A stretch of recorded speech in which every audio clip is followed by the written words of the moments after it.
Hello, Proverbs chapter 25, starting in verse 16. Have you found honey? Eat only as much as you need, lest you be filled with it and vomit. Real simple verse. Don't let your stomach, don't let your eyes eat bigger than what your stomach can handle. Don't let think your stomach's bigger than it actually is. It's not just talking about food; it's talking about taking on projects, things like that. Because when you do that, you actually look foolish in that. Remember, it's too much. Can be too much of a good thing, right? It can turn into a bad thing. And so we want to be able to. God says, have restraint, enjoy what you have, and don't let it overtake you. Okay, because it can do that and turn a blessing into a curse for you. You don't want that to happen. Verse 17, seldom set foot in your neighbor's house lest he become weary of you and hate you.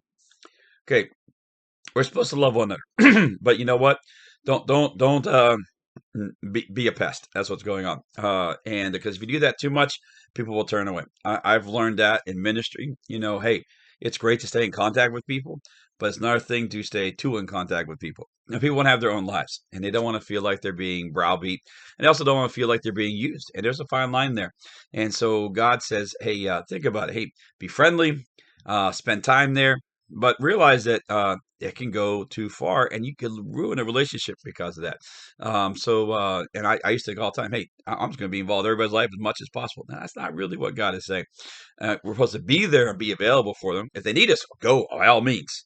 But don't try to insert yourself into their lives on a regular basis. Hey, go over, enjoy, but don't become a nuisance, because then what happens? It ruins fellowship. It ruins what can be a great thing.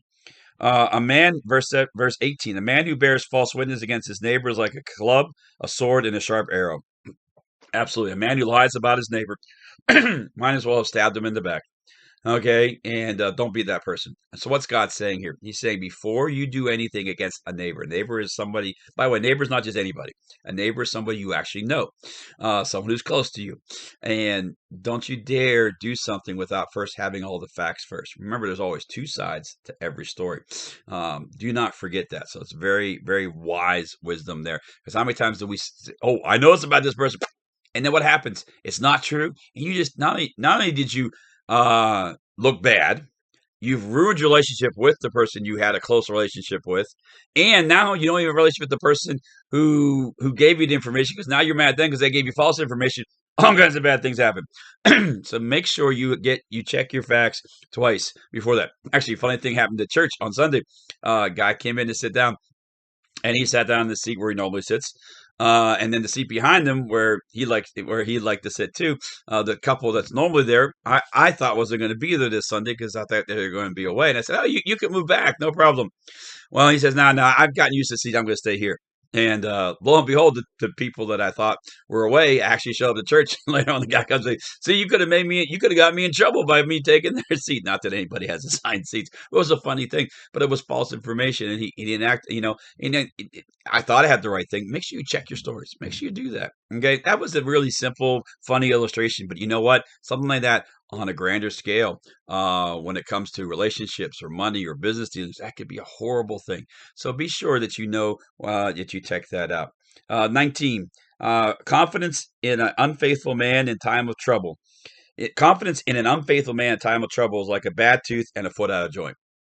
When you're in trouble, you want to be able to have confidence in a person. And that person that you're asking for help better be faithful. They better be true to what they say. Otherwise, a toothache or a foot out of joint, man, that is painful. And that's what an unfaithful person do. If you need help from somebody and you're going through a problem and you go to somebody and you know they've let you down in the past or let others down in the past, that's not a faithful person. That's not going to help you. But the world goes to unfaithful people all the time. That's what the church is supposed to be. We're supposed to be faithful, true believers to one another. Now, a faithful person doesn't mean a faithful person doesn't make mistakes. A faithful person can make a mistake, but then they learn from that and don't do it again. An unfaithful person makes mistakes and then makes the same mistake again and again and again. That's what makes them unfaithful. Because none of us humans are going to be perfect.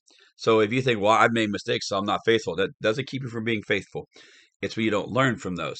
And people who learn from their mistakes, they're people you can trust because they'll help you learn from yours.